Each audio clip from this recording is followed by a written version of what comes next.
第17節間症。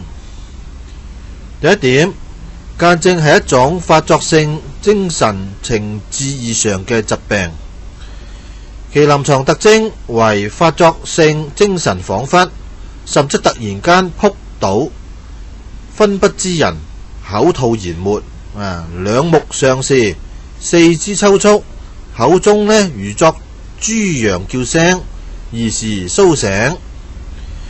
第二點，個病因係與七情失調、飲食不節、先天因素、勞逸無度、病後及腦部外傷等有關，而病理因素以痰為主，兼有氣、火、風等表現，而痰聚氣液、風痰閉阻係本症嘅主要病理環節。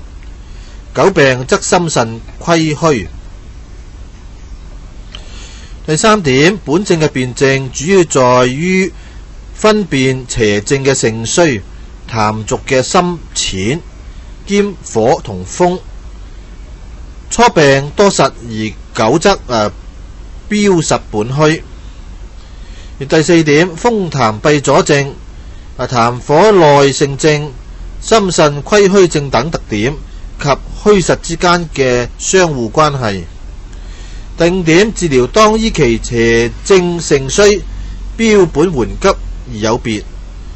發作之時當以治標，而控制發作當務之急而間歇當調理臟腑治本為主，或者助以祛痰、清熱平肝、通絡、寧心諸法以標本兼顧。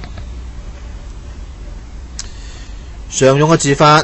第一點，風痰閉阻症，治以滴痰息風，開竅定間，方用定間丸加減。